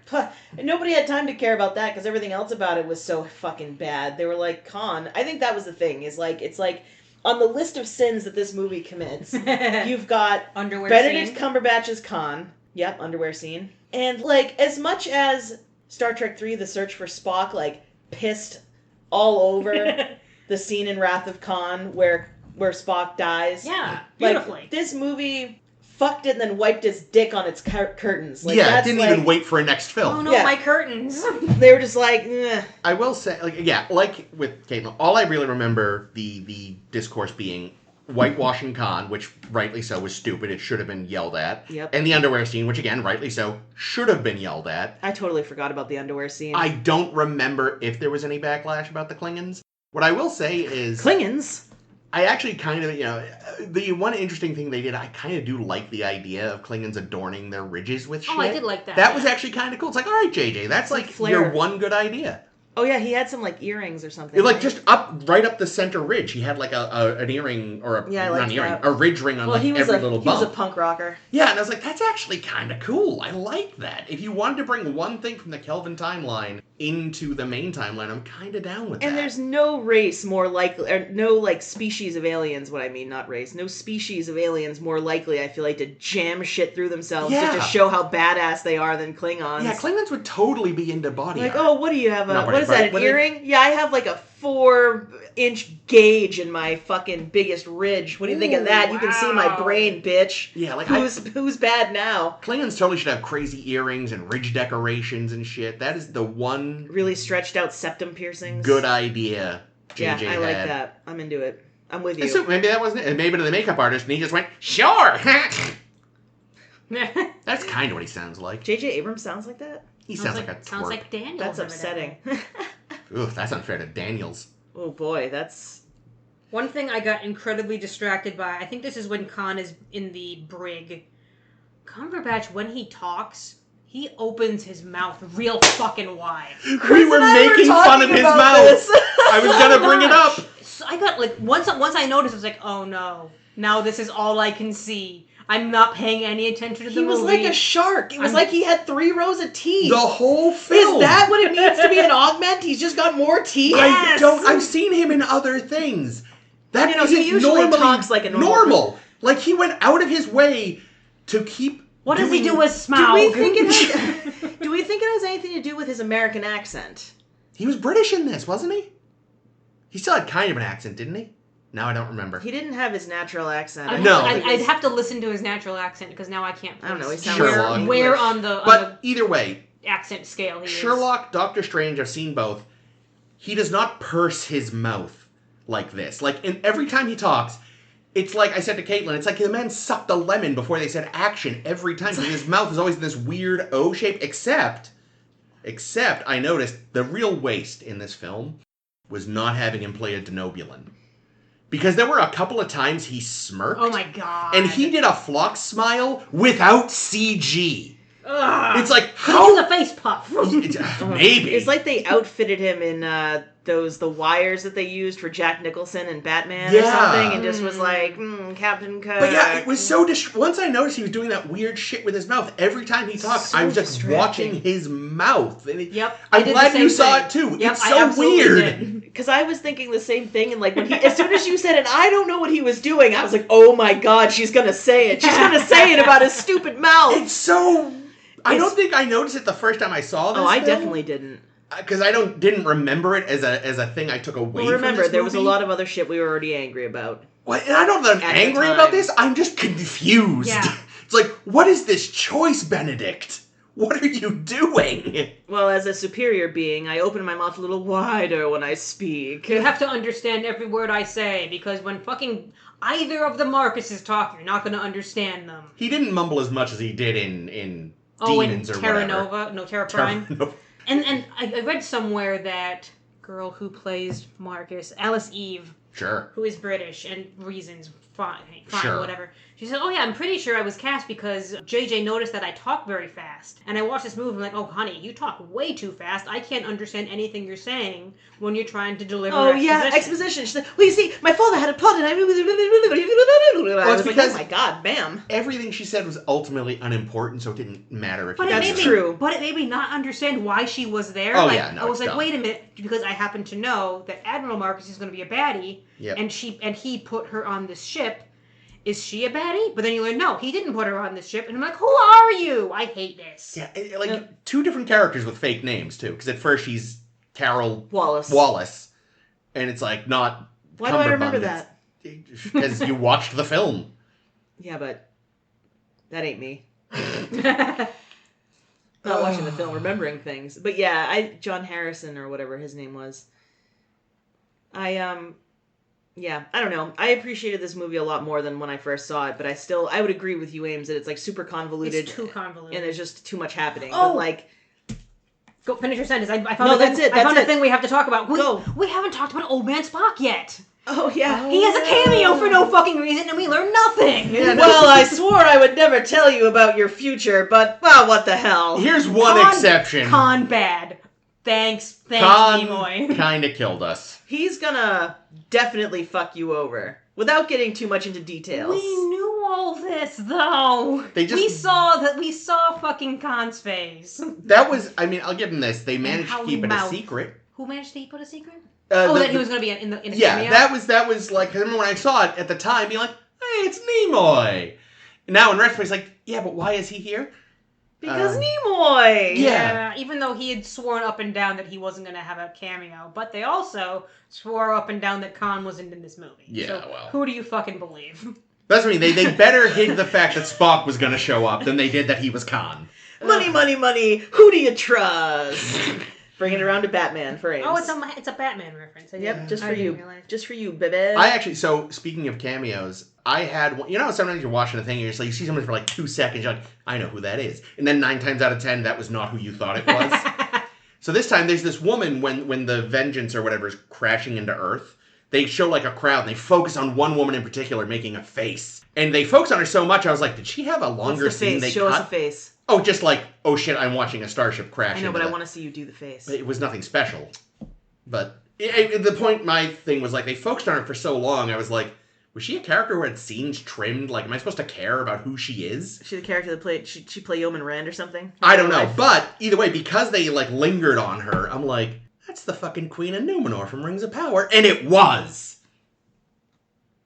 Good job, Chris. I felt very special. I actually totally get it, because remember that time I was just trying to explain to somebody about the time we watched Waterworld, and I called it on the weird little doctor guy. Yeah. Before they even showed him, we just saw him walking downstairs, and I was like, "That's that guy." And I was like, just from body language alone, I know that that's that guy, and it was. And then Mac from Veronica Mars was the kid. But that's what I mean. Like, so I often love that. It's always fun when you catch somebody. It's always good. Well, yeah, because so often you enjoy that feeling. You think you have, and then it's like, that was not that person. Oh, I don't have that. Oh, I have it. That happens to me. I usually get it, but it's I'm usually pretty good. But so when I do get it, I'm just like, yes, I was right this time. It feels good every time. It doesn't matter. You could be 100% right every time, and it still feels great.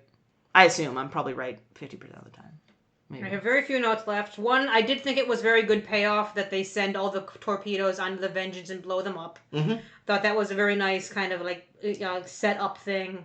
Although it does boggle my mind that Marcus gave the Enterprise all the torpedoes. Yeah. Why all 72? Yeah, do you think you're going to need them all Fucking all question 72 marks. of them to blow them up? If you wanted no evidence of Khan, because the whole point was he sabotaged the Enterprise engine, which was not super clear. Marcus did? Yeah. Okay. No, it was super clear because they say to him, like, oh, That was and all our that- engine was fucked up. I wonder how that fucking happened, yeah. Marcus. So But- I think it was eventually clear. The whole point was they would launch maybe 1 or 2 torpedoes at Kronos. But then the ship would blow up anyway. But then the ship wasn't going to be able to move. Right. The Klingons were going to show up and turn them into Destroy space dust. Yeah. So Marcus just wanted all trace of Khan eradicated. Okay. So, but his point, wasn't that Kirk would use all of them, but that the Klingons would take care of the Enterprise. Fair, yeah. But then if you're expecting war with Klingons, wouldn't it be nice to have those torpedoes? But they're not really torpedoes, are they? They really, that thing is, Khan designed these super torpedoes, but then tried to smuggle his people out by hiding them in them, but Marcus found out. But you're telling me that the people fit in with all this torpedo guts? Yeah. Yep. I don't believe that. Neither do I. I don't believe it. Same here. No. But also, like, again, Marcus is just evil. He would just pulp them. He Right. would shoot a guy in the dick. Yeah, like, if he was gonna kill, like, if he no longer He needed them... would shoot a guy in the dick. Good job. Ah, sorry, I did not. That was good. Thanks. Like, I get that at first he wasn't killing them because he needed them as leverage over Khan, but clearly at this point he's done with Khan. So he would have just thrown them into a huge blender, like that one Treehouse of Horror episode. Ooh. Delicious. Yeah. There's very little meat in these gym mats. Wait, is that from that episode, or is that... No, that might be. I think that's actually... That might be a different one. That actually but it reminded me happened of that. in the Simpsons world. I They were love the feeding sound children wave. You Ditman. gotta take a fucking screenshot of your laugh, because that is a very regular thing. It's great. Alright, Love there's it. literally one thing left on my notes, but there's a moment when we're running around and the gravity is fucky and stupid on the Enterprise. And Jake's quote that I fucking loved was, "Oh no, Kirk hates bridges." Right, because they've got that weird atrium in the middle of the Enterprise in this With design. catwalks fucking everywhere. Just because. Shaking their little tushes. It was... I'm a model, you know what I, If only we had a big empty space where we could put everybody safely. Is there anything like that on this ship? None, nowhere. I Not did, even the Budweiser plant. For all that design made no sense, I did kind of enjoy them actually having to deal with, like, fucked up gravity. As a concept for a scene, it's fun. It's fun. Wait, it's another thing that took me out though, because I'm like, what is happening? That this is what they're dealing with the gravity, and I got so confused I wasn't able to enjoy the running around on the ceiling. You know what the problem is it's because if Jonathan Archer had been there to like fling himself over a railing, you would have got it. You would have got it in a second. True. But it's just We needed silly. God, that one poor bastard who, like, crashed into a hallway wall. Yeah, there were some like, oh, you're- gnarly deaths. You're dead.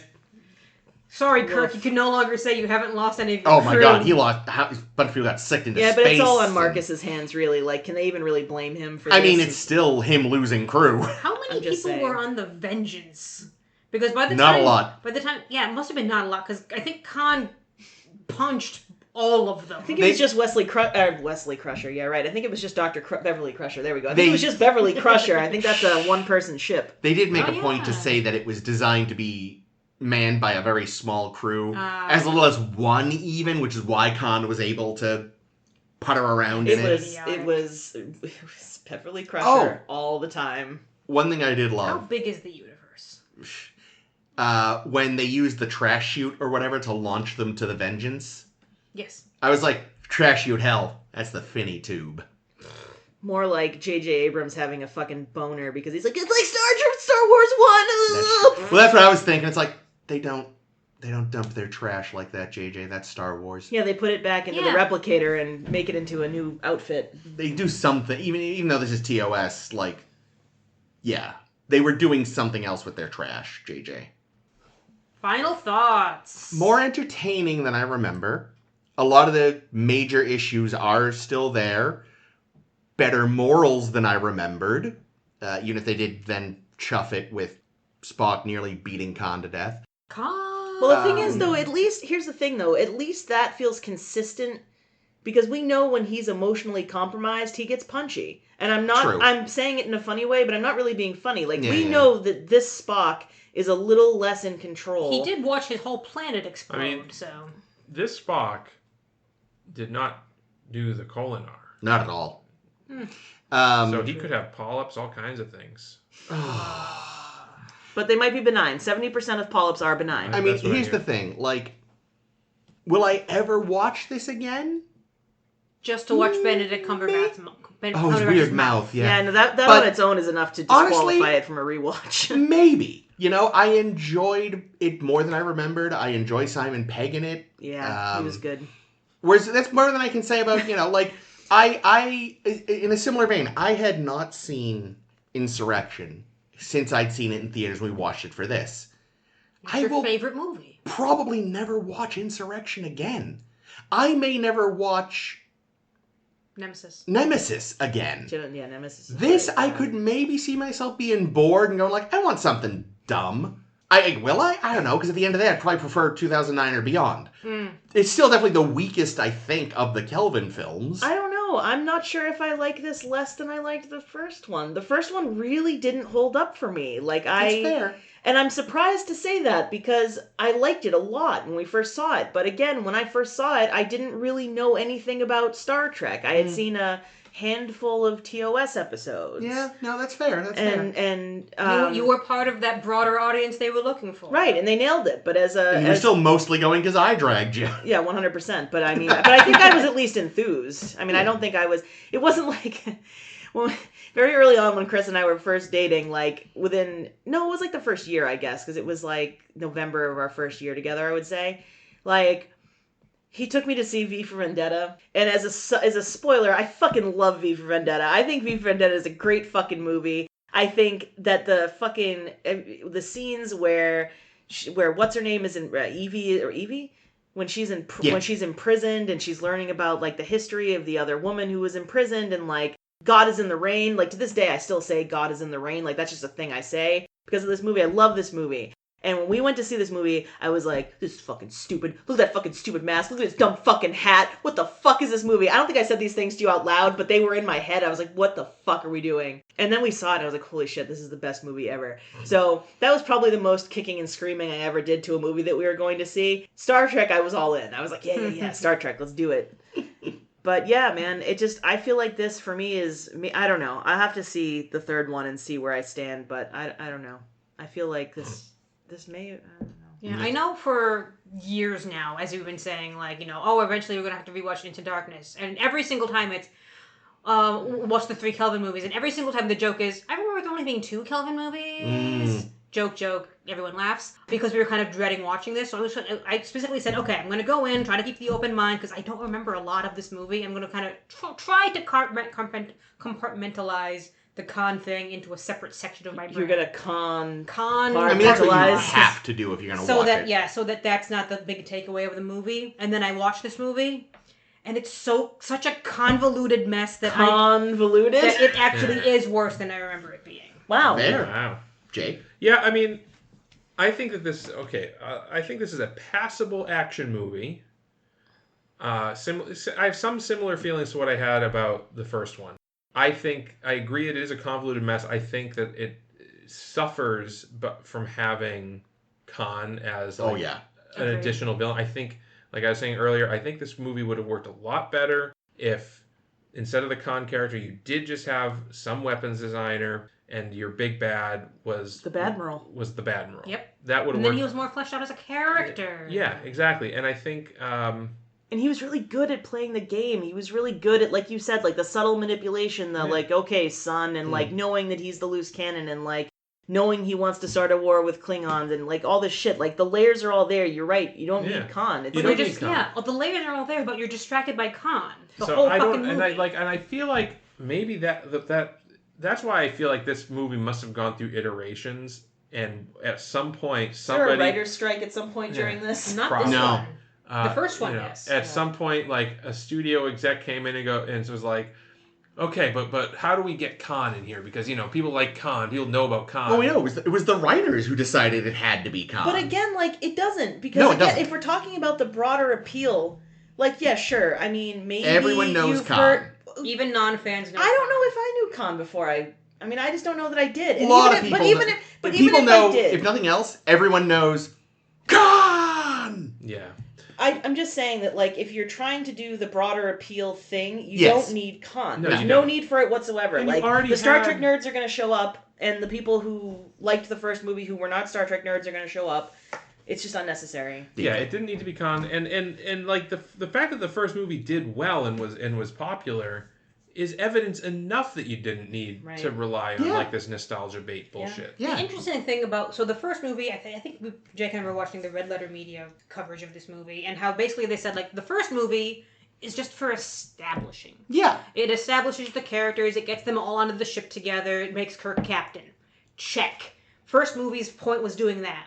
And the writers even said, going into, okay, what's our next movie going to be? Fuck, it could be anything. Yeah. Like, and that's why it took them so fucking long to make this movie, because it's like, okay, our first movie was obvious, because we knew what the goal was. The second movie, where do we fucking go? Mm-hmm. And it took them so fucking long to pick And the obvious this- answer. This is what they came up with. Again, better than I remember, but still not great. Yeah, Is there a way to supercut Khan out? Like, honestly, No. like, I really do feel like No. that Jake. I wish that.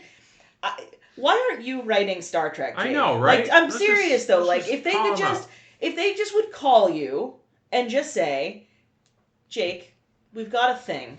We think it's pretty good, but we hear you've got ideas and that you know Star Trek. So, like, Can you fix could this? you just script? take a look at this real quick and tell me what's up? You need to be the final script round doctor. That's consultant. the script doctor. That's what they. All right, That's I what think And we I'll need to- always we be need in to the background. Start a change.org petition to get Jake on to read every The Star Star Trek Trek script for the rest of script the doctor. time. Sorry, And buddy. every time you're on the phone, they will hear me in the background screaming more Romulans, and they'll be like, "Would you please shut him up?" I don't I'm know. like, sorry, we he got just- Romulans and Yeah. Every plot ends with they're back. We're back. God, I hate it so beautifully much. convoluted fucks. Oh, All right. well, Anyway, that was Into Sherlockness. It sure was, Meg. it Sherlock was Meg. And yeah, so next week we come to what is currently the end of the Kelvin timeline. They keep claiming they're going to make a fourth. Who the hell knows? Weren't Chris they, like- Pine at this point is like, how are they going to deal with the fact that it's been so long and I'm older now? Like, No, literally, he they'll said just that in say- an interview they'll recently. just say you can't have any retinacs and they'll get you some glasses. Yeah, Just there get we over go. it. I mean, Shatner got older. True. 20 years older, and they True. still made the movie. Don't worry about it. Yeah, but yeah, so Or they'll just CGI him young. once Ooh. more unto the Kelvin breach. JJ's gone, and we're going to Star Trek Beyond. Weren't they saying that Quentin Tarantino was going to make a fourth film for a I minute? would love to see his It take. was unclear if his was going to be Kelvin or something There would else. just be I think it was gonna be green his own blood thing. everywhere.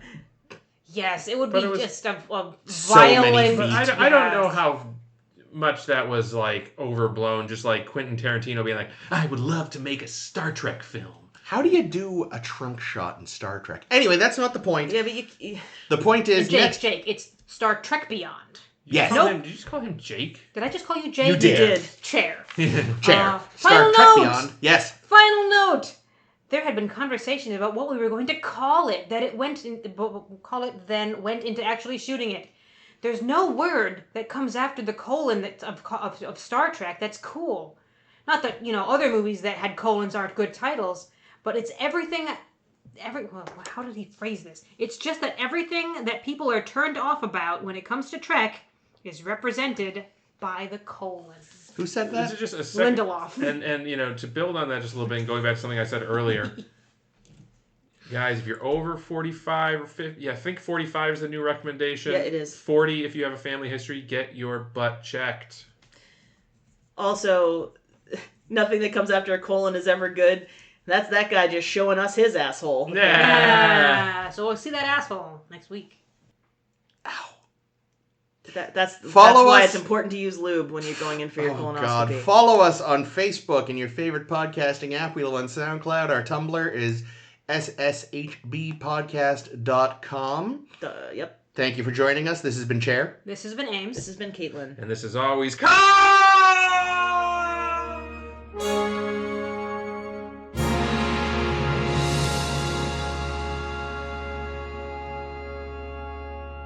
I also just say, I fucking hate the David S. Pumpkins sketch. I think it's the stupidest sketch. It's not funny. It's just not funny. It goes on way too fucking long, and it's just not. It was not funny from the start. Wow. Sorry, unpopular opinion. I know. I enjoyed the original. The sequel is trash. Oh yeah, you don't need a sequel. Oh, I didn't even know that there was a sequel. Don't I was watch talking it. about the original sketch. No, I know you're talking about the original. There's, for some reason, is a sequel. Maybe Anyway. Jake has only seen the sequel. I think No. I've only seen the one where they're in the elevator. No, Yeah, that's no, probably it's that's- not both. Are they both in the elevator? I have don't no idea. remember. I saw the second one sucks. once, You don't it need to was see bad. it. Good. Anyway. I didn't need to see the first one.